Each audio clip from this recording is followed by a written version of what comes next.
Hey, welcome back to No Hype Beer Reviews. Unless it's your first time, then welcome. Please consider subscribing. If you do, hit that notification bell, get all the updates. We're excited for today's video. The beer is courtesy of Keith. Thanks so much, Keith. I really appreciate it. Make sure you guys check him out. He's at 93 Lumber. I will, if I remember, which I think I'll remember, I will, sometimes I forget, link to his YouTube channel in the description box below. He's a great guy. If you didn't catch the unboxing video, he had a really nice note. He had sent some coffee and transcribed what the original coffee packaging had said about it. Just really nice, thoughtful guy, and make sure you check him out. So this is Carton, and I haven't had a Carton beer in a while, so I'm really excited. Plus, I haven't had this style in a while. I haven't had this spin on this style very much in my life at all, and I haven't had this brewery in a while. So it's Balinator. It's a hopless Doppelbock with Blue Moon coffee beans. So Doppelbock with coffee, very interesting to me. 8% ABV. And I'll read the side. The hardest thing to explain on the side of a can is when we put things together because they complement rather than supplement. Balinator exists because each winter, Fair Mountain coffee roasters bring in Bali Blue Moon beans that evoke the same vanilla, dark chocolate, and spicy licorice notes we find in a well-constructed Doppelbock. That makes sense. That's cool. To augment this notion, we brewed a proper Doppel, subbing out hops with the Bali beans.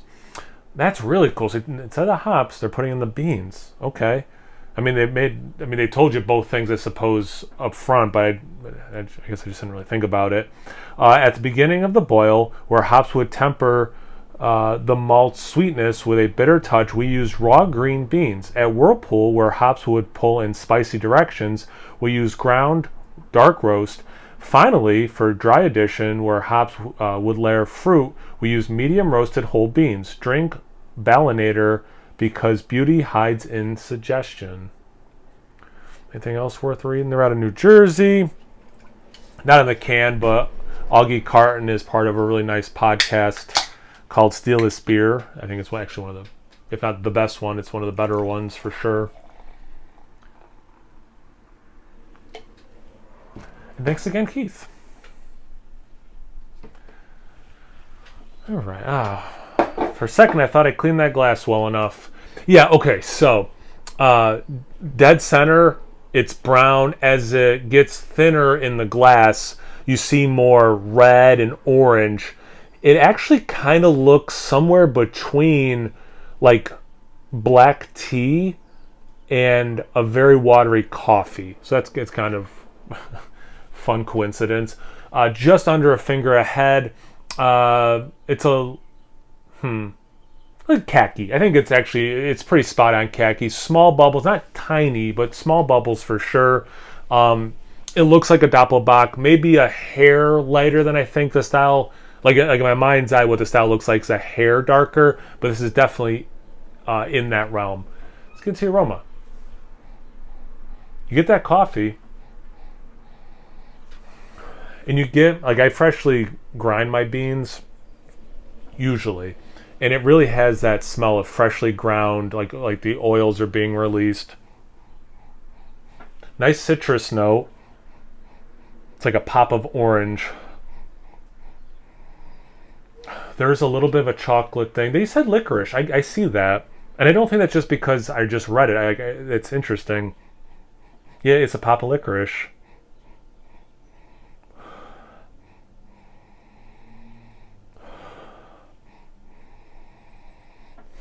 A little sweetness in the form of caramel more than anything else. Toffee, sorry. Toffee, then caramel. Toffee more than caramel. Glad I went in for another sniff there.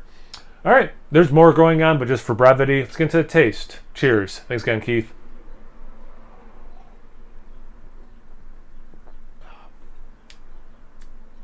This beer works and is super fun. Wow.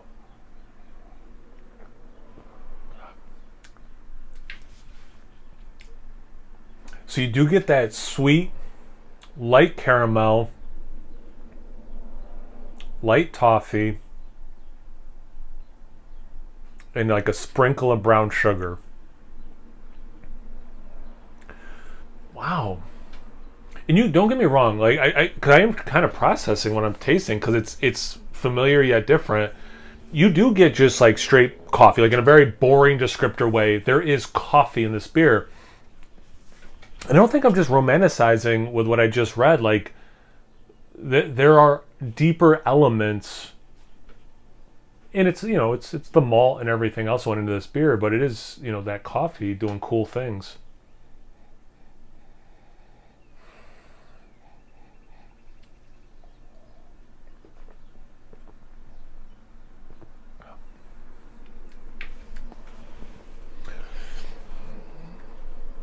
So yeah, interwoven with the coffee, like just actual, like just what you think coffee tastes like, a nice like red berry note, a little bit of that hit of that orange.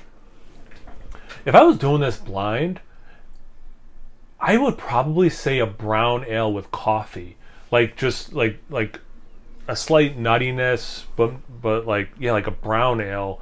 Um, but then the aftertaste is where, to me, it's very Bach-y. And don't get me, I mean, there are moments in the sip where it tastes more maybe like what I would think a Doppelbock tastes like versus a brown ale. But I think the way that coffee is working with the base Bach beer at times is brown ale, is the short version. I like that I say things like 3 or 4 times, and then I'm like, I just say it a fifth time or whatever. I'm like, yeah, and that's the short version. It's like, no, you're just repeating yourself.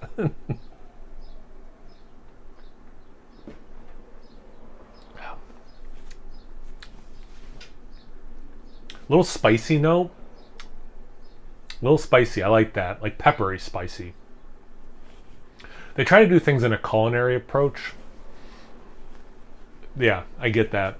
I get that from this beer. Yeah, this is really nice. This is really, like, again, like I said, first sip, it's a good beer and it's interesting.